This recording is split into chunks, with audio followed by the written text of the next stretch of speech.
네, 선재규 선임 기자 함께하겠습니다. 어서 오세요. 안녕하세요. 안녕하세요. COP28 얘기부터 해보겠습니다. 이제 거의 끝난 거죠? 오늘 폐막될 예정인데 네. 지금 이제 합의문이 이제 오늘 발표가 돼야 하는데 오늘 새벽 현재 보면은 혹시나 했는데 역시나지 싶습니다. 지금 외신들이 전한 걸 보니까 그 이제 아랍에미리트가 지금 이번 COP28 회의 의장국인데 여기서 이제 합의문 최종 초안을 정리해서 공개를 한 모양입니다. 그런데 역시 단계적 퇴출이란 문구가 결국은 빠진 걸로 되어 있습니다. 앞서 그 나왔던 초안에는 그 단계적 퇴출이 좀 포함이 되어 있었는데 아예 빼버린 모양입니다. 네. 사우디가 특히 반발을 했고 중국, 뭐 인도 같은 데서도 현실을 고려해라 뭐 이렇게 얘기를 했는데 지금 뭐 조금 전에 미국 기후 특사가 그래도 그 2030년까지 그 지표 상등, 온도 상승을 섭씨 1.5도로 묶을 수 있는 그런 그 기회, 마지막 기회가 아직은 살아 있다고 하는데 지금 분위기 봐서는 합의문에 그런 내용이 들어가기가 어려울 것 같습니다. 네. 대신에 2050년까지 탄소 중립, 이제 넷제로 이제 배출하는 탄소보다 이제 그 줄이는 탄소가 더 많은 거죠. 그런 거 달성을 위해서 화석연료 소비 생산을 이런 표현을 썼습니다. 공정하고 정돈된 그리고 공평한 방식으로 줄인다. 그걸 위해서 8가지 뭐 선택지가 있다고 하는데 그냥 뭐 레토릭 아니냐는 그런 비판들이 많습니다. 지금 뭐 그 외신들도 이전 회의 때보다 오히려 뒷걸음질 쳤다는 그런 평가입니다. 한 예로다가 2년 전 열렸던 그 COP26 같은 경우는요, 석탄에 한정했지만 퇴출 대신 단계적 감축에 합의를 했었습니다. 그래서 거기에 비해서도 오히려 더 후퇴한 겁니다. 네. 단계적 퇴출 문구가 결국엔 빠졌다. 이게 네. 상당히 좀 의미 있는 문구였는데요. 이게 여러 가지로 뭐 이해관계가 좀 얽혀 있어서 그런 건가요? 그러니까 마지막 공동선언문을 놓고 이렇게 줄다리기를 하고 있는 거죠. 그렇죠. 네. 네. 그래서 유엔 사무총장도 그 이번 회의에서 화석연료 단계적 퇴출 합의가 꼭 필요하다고 거듭 얘기를 했습니다. 네. 그러면서 그렇다고 해서 뭐 모든 국가가 동시에 화석연료를 퇴출시키라는 의미는 아니다. 현실에 맞춰서 이렇게 하자는. 그래서 지금은 어떤 최대한 야심차면서 유연할 필요가 있는 그런 시점이라고 거듭 강조를 했습니다. 네. 지금 이제 특히 산유국이라든가 이런 그 나라들이 이런 명시적으로 동참을 하지 않으려고 하는 겁니다. 사우디 같은 경우는 막 노골적으로 그렇게 하지 말라고 산유국들한테 그렇게 거의 뭐 지침을 내린 걸로 그렇게 알려지고 있고요. 당연한 얘기지만 이해관계가 다르기 때문이겠죠. 물론이죠. 네. 회의 뭐 시작 때부터 네. 로비스트가 엄청나게 왔다는 말씀 드렸고요. 또 이번 회의 의장도 석유회사 CEO이기 때문에 뭐 결국은 뭐 손이 안으로 굽을 수밖에 없지 않겠냐는 그런 관측이 있었는데 뭐 거의 그렇게 되는 것 같습니다. 네.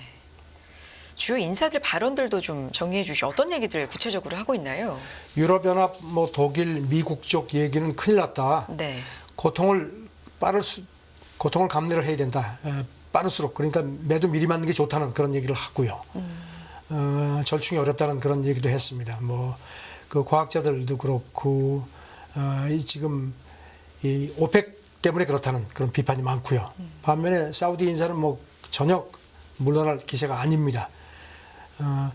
탄소 배출 감축이 물론 다뤄줘야 하는 그 중요한 의제라고 생각하지만 네. 저마다의 현실적인 사정을 고려해야 한다.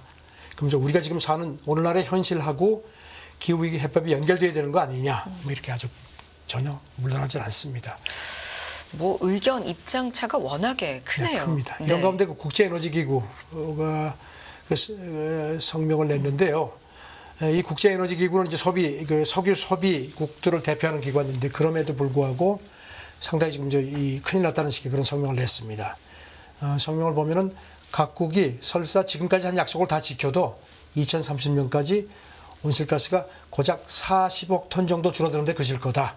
이거는 지금 목표는 2030년까지 지표온도 상승법을 섭씨 1.5도로 네. 묶겠다는 거. 물론 이것도 뭐 물 건너갔다는 얘기들이 많죠. 그런데 그런 데 필요한 감축 목표치의 30%밖에 안 된다는 겁니다. 지금까지 각국이 약속한 걸 다 이행한다고 해도요. 그러면서 지금 큰일 났다는 얘기를 거듭하는데 네. 지금 뭐 이렇게 나오는데도 현실을 자꾸 얘기를 합니다. 이걸 보고 소탐대실이라는 표현을 쓰지 않을 수가 없네요. 사실 요즘에 뭐 곳곳에서 기후 위기 그리고 기상이변 이런 얘기는 이제 뭐 너무 많이 듣잖아요. 네. 그런데도 이렇게 합의가 안 이루어진다? 약간 어디까지 가야 할까 좀 무서운 생각도 맞습니다. 좀 들긴 네. 하네요. 저는 네. 오늘 하루가 남았으니까요. 네. 좀 더 보죠. 자, 다른 얘기도 좀 해보겠습니다. 트럼프 전 대통령 재집권 시 독재 논란에도 여전한 마이웨이 지금 분위기가 어떻게 가고 있는 겁니까? 앞서 말씀드렸지만 네. 그 타운홀 행사에서 뭐 독재자가 된다는 얘기도 있는데 어떻게 생각하느냐 하니까 첫날만 빼고는 안 그렇다. 첫날은 뭐 멕시코의 국병 장벽 세우고 석유 시추 확대하겠다는 얘기. 그때만 내가 독재를 하겠다고 얘기를 했는데 이제 그 말 첫날만. 나오고 나서 거봐 네. 트럼프 하면 이제 독재하겠다고 하고 또 바이든 진영에서도 그걸 막 그냥 대대적으로 홍보를 하는데 그래도 트럼프는 뭐 전혀 물러날 기세가 아닙니다. 그 미국 정치 매체 폴리티코 보도를 보니까 지난 주말에 뉴욕에서 공화당 만찬이 있었는데요. 거기서도 비슷한 얘기를 했습니다. 뉴욕타임스가 뭐 내가 독재자가 되려고 한다고 이렇게 보도를 했는데 난 그런 식으로 말하지 않았다. 그러니까 또 그 참석자들이 뭐 대부분은 이제 극우 성향 참석자들이 장벽을 건설해 막 네. 외치면서 호응한 걸로 되어 있습니다. 트럼프가 여기 상당히 좀 고무가 된 것 같습니다. 내 대선 캠페인은 부패한 정치 집단으로부터 나라를 구하는 정당한 십자군 전쟁이다. 참 십자군까지 동원을 하네요. 부패한 정치 집단이라는데 지금 자기가 자기 그 트럼프 재산 부풀려 가지고서 민사 재판 받는 거는 부패와는 좀 거리가 먼 것 같습니다. 네. 이 와중에 트럼프 지지를 선언한 케빈 맥카시 전 하원 의장 뭐 또 인터뷰를 한 것 같아요. 이 사람은 네. 그 연방정부 셧다운 그 타결위에서 임시 예산안 처리 주도했다가 공화당 강경파한테 밀려가지고 해임됐죠. 의회 사상 처음으로 해임이 됐죠. 네. 그러나서 이제 실업자가 돼서 그런지 트럼프 지지를 선언하고 트럼프가 뭐 원하면은 강요가 될 수 있다는 얘기를 했는데 지난 일요일 그 미국 CBS하고 대담했습니다. 그러면서 많은 미국 사람들이 트럼프 그 발언 때문에 야 이러다가 무슨 독재자 나오는 거 아니냐 걱정을 한다. 그랬더니 나는 그렇게 생각하지 않는다. 그렇게 했고 또 트럼프가 누구 말도 안 듣는데 당신 조언을 듣겠느냐 그랬더니 네. 트럼프가 모든 걸 알게 되면 변할 거다. 이런 얘기를 합니다. 그리고 이제 다만 그러면서도 트럼프가 이제 재집권하면은 그동안에 나한테 그 곡 좀 그렇게 했던 뭐 보복하겠다는 얘기를 한다는데 그런 건 멈출 필요가 있다. 그리고 미국에는 견제와 균형 시스템이 있으니까 그 트럼프 마음대로는 안 될 거다. 뭐 이런 식으로 얘기를 했습니다. 네. 맥카시 전 의장은 트럼프 당시 대통령 집권 때도 여러 가지로 좀 방어하는 역할을 그럼요. 했었잖아요. 그 의회에서 네. 탄핵 그 움직임이 있을 때도 그때 아주 앞장서 가지고 이걸 막았죠. 네. 호위무사 역할을 했다는 그런 평가를 받는 인물입니다. 네. 다음 얘기 뭐 트럼프 전 대통령 얘기를 또 해볼까요? 재집권 가능성이 부상하는데 나토가 좀 불안해한다고요? 어떤 얘기일까요? 뉴욕 타임스가 보도를 했는데요. 네. 뭐 아시다시피 트럼프가 그 재임할 때 이른바 안보 무임 승차론 그래가지고 이제 우리한테도 굉장히 뭐 방위비 분담액 대폭 늘리도록 그렇죠. 압박했죠. 그리고 또 이제 그때 나토가 지금 이제 국방비를 GDP의 2% 미만 하는 나라들이 너무 많다. 그러니까 뭐 저런 식으로 해가지고 미국에 자꾸 덤태기 씌우면 뭐 미국 나토 탈퇴할 수 있다는 식의 그런 압박을 계속 격오를 했었거든요. 네. 그러니까 이제 트럼프가 지금 지지율이 엄청나게 높으니까 나토 쪽에서 야 이러다가 트럼프가 재집권하면은 진짜로 나토 탈퇴하는 거 아니냐 이런 걱정들이 나온다는 겁니다. 물론 이제 그 미국 인사들은 그렇게까지는 안 갈 거다. 뭔가 이제 방위비 증액 압박용 아니냐 이런 얘기를 하는데요.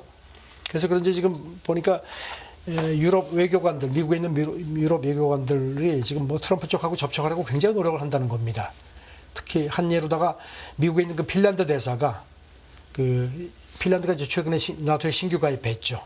그러면서 이제 우리가 새로 들어왔으니까 이런 그 잘 하겠습니다 하는 식의 그런 걸 뭐 트럼프한테 직접 연락해 가지고 이렇게 뭐 그런 납득시키려고 애를 쓴 걸로 그렇게 알려지고 있다는 겁니다. 네. 그리고 또 러시아에 취약한 특히 그 동유럽 국가들, 이제 동유럽 그 나토 회원국들은 미국 무기 주문 늘리는 식으로 해서 좀 그러니까 트럼프 쪽에 좀 환심을 사려고 노력한다는 겁니다.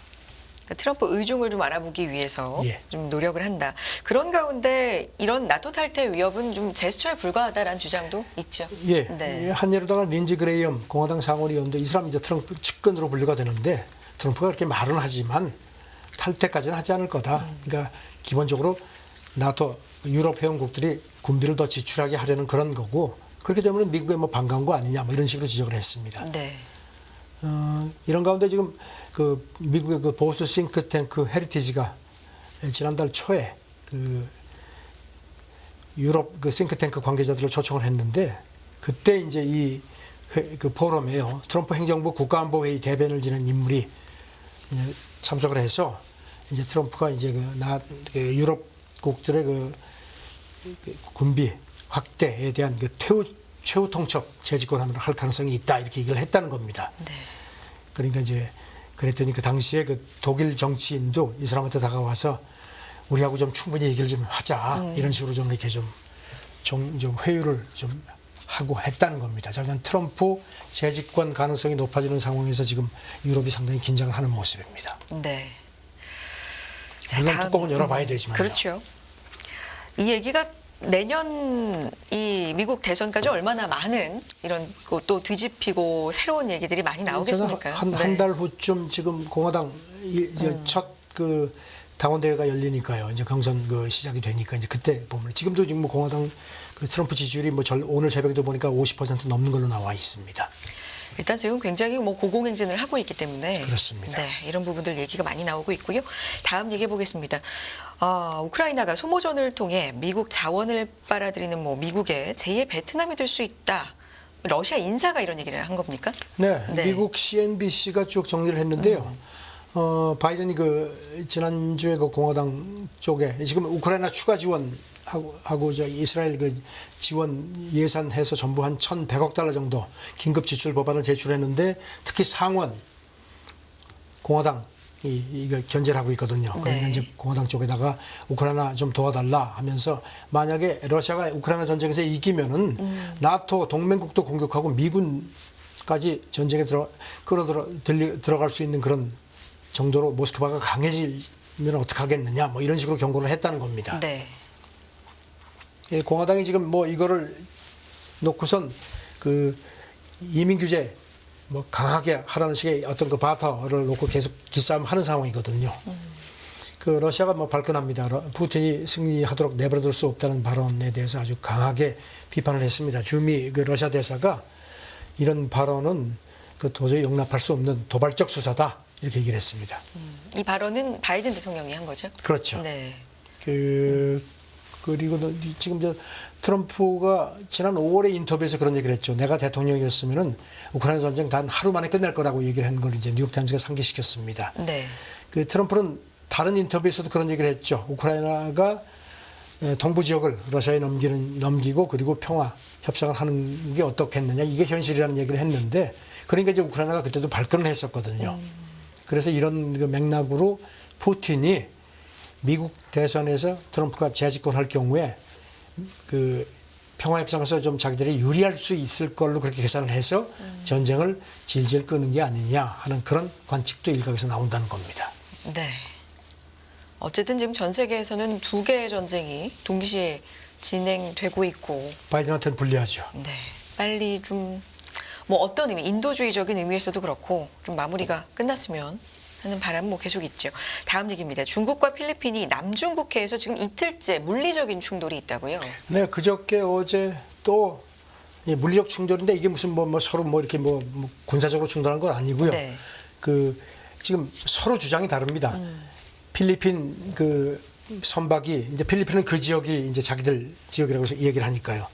보급선이 가는데 그 이제 중국 해경선이 막으니까 부딪힌 모양입니다. 그랬더니 서로 와서 받았다 얘기를 하고 그래서 또 그 중국 해경선이 물대포를 쐈다고 합니다. 그런데 또 그 필리핀 보급선에 또 필리핀 합참 의장이 타고 있었던 모양입니다. 물론 다치진 않았다고 합니다. 네. 그야말로 일촉즉발 상황까지 갔다는 건데 지금 아시다시피 뭐 중국은 그 남중국해 이렇게 U자형으로 이른바 구단선을 그었죠. 그리고 이제 그 안에 90%가 우리 영해다 오지 마라. 이게 국제상설재판소에서 아니라고 이제 이건 국제법상 효용이 없다고 했는데도 뭐 중국은 지금 뭐 전혀 받아들이지 않고 있죠. 네. 그 필리핀, 뭐 베트남 이런 데하고 계속 지금 영유권 분쟁하고 있는데 여기 또 미국이 개입하고 있죠. 미국이 또 필리핀을 계속 이제 뒤에서 이제 뒷받침하는 상황이죠. 네. 미군 배가 계속 지금 이렇게 미군 함정이 그 남중국해에 또 지나가니까 또 중국이 어제도 발끈했죠. 그러니까 중국이 이거는 우리 문제다. 너희가 와서 왈가왈부할 할 필요 없다. 뭐 이런 식으로 얘기를 하는데 저는 계속 좀 서로 간의 긴장이 계속되는 모습인데 지금 뭐 가뜩이나 지금 전 세계가 좀 전쟁 주기에 들어갔는데 좀 그런 면에서 좀 걱정이 됩니다. 큰 군사적 충돌은 아니지만 그래도 이런 물리적인 충돌이 있다는 것 자체가 그럼요. 여기가 워낙에 이제 분쟁지니까요. 네. 다음 얘기해 볼게요. 기시다 지지율 22.5%다. 어떤 의미를 갖고 있는 겁니까? 이미 뭐 네. 지난달 일본 주요 언론 조사 때 대부분 20%로 떨어졌습니다. 이렇게 되면 이제 거의 퇴진해야 하는 수준으로 그게 평가가 되는데도 뭐 계속 지금 버티고 있는 상황인데요. 거기다가 또 최근에 또 그 자민당 최대 세력이 이제 아베파인데 그쪽에 또 비자금 조성 의혹 그것도 그 관방장관 아주 핵심 참모죠. 네. 그래가지고선 이게 또 지금 문제가 돼가지고선 극우 성향 매체 상케이가 민영방송하고 조사해가 이제 지난 주말에 조사해서 그 결과를 내놨는데요. 기시다가 이번 그 비자금 의혹에 책임이 있다는 그 비율이 88%가량이 나왔습니다. 그 이제 관방장관은 여기 대해서 뭐 적절히 대응한다 뭐 하는데 나가라는 얘기에는 전혀 반응이 없습니다. 네. 그리고 또 이제 일본은 아시다시피 이런 그 정치 자금하고 요직을 나누는 어떤 파벌, 특히 자민당 파벌 이거는 아주 뭐 일본 정치의 뿌리거든요. 여기 대해서도 응답자의 한 88% 이상이 이거 문제 있다, 개혁해야 한다 이런 식의 비판도 했고요. 기시다 지지율은 뭐 한 달 전보다 5%포인트 이상 떨어졌습니다. 그래서 지금 정권 출범 후 최저 22.5%로 되어 있습니다. 3개월 연속 그 최저치를 갈아치웠습니다. 이번 이거 상케이 조사에서도요. 계속해서 좀 떨어지고 있고요. 네. 다음 얘기 해볼게요. 일본 최북단에 한해서 정어리가 대규모로 폐사했다. 원인이 있을 텐데요. 지난주 목요일인데 네. 이제 일본 언론들 보던데요. 홋카이도 최북단 홋카이도 그 하코다데시 해변에 정어리 떼가 떼죽음을 해가지고서 밀려와서 이렇게 막 파도 치는 모습인데 그게 무려 1km 정도. 그러니까 예. 그래가지고 막 사람들이 그걸 뭐 이제 가져가고 뭐 일부 사람들은 뭐 먹기도 하고 한 모양인데 일단 그 당국에서는 그 먹지 마라 네. 이렇게 얘기를 하고 이제 지금 뭐 왜 이렇게 이런 사태가 터졌는지 굉장히 이례적인데 여기 대해서 지금 아직까지 규명을 하는 모양인데 정어리 떼가 그 천정한테 쫓기다가 지쳐가지고 파도에 휩쓸려 왔지 않겠느냐 아니면 또 이동 중에 갑자기 찬 해류를 만나서 이렇게 쇼크샤로다가 이렇게 밀려온 게 아니냐는 뭐 온갖 추측이 나오는데 근데 엄청난데요. 그 예, 양이. 그런데 이제 중국이 네. 지금 이거를 굉장히 주목을 합니다. 짐작하시겠지만 그 이제 그 후쿠시마 오염수 그렇죠. 관계로다가 주목을 합니다. 지금 중국 그 바이두 같은 데는요, 이게 이 집단 폐사가 이제 인기 뉴스 좀 1, 2위로 막 오르고 특히 원인 불명이라는 점을 중국 그 네티즌들이 막 부각을 시킵니다. 중국 그 우리 누리꾼들 얘기는 봐 오염수 방류 때문에 이런 일이 생긴 거다. 그렇게 막 하고 심지어는요 일본 핵폐수 방류로 이건 이제 그대로 코트한 겁니다. 인류 멸종 시기가 그지 멀지 않았을 거다. 이런 극단적 댓글까지 등장을 합니다. 전 지난 10월 중순에도 규슈 그 구마모토 현에 이런 그 정어리가 몇 천 마리 정도가 폐사한 경우도 있었는데 이번 이렇게 엄청난 규모로 된 거는 처음이라서 지금 이게 후쿠시마 오염수하고 무슨 관련이 있는 게 아니냐 하는 그런 의심들이 특히 중국에서 부각이 되는 상황입니다. 그렇죠. 아무래도 원인 관측이 좀 분분할 텐데 일본에서 이런 일이 있었다. 아무래도 후쿠시마 오염수 생각이 좀 안 날 수는 없을 것 같고요. 그렇습니다. 특히 중국에서 이런 얘기가 많이 나오고 있다. 자, 여기까지 국제뉴스 듣도록 하겠습니다. 선재규 선임 기자 함께했습니다. 고맙습니다. 네, 감사합니다.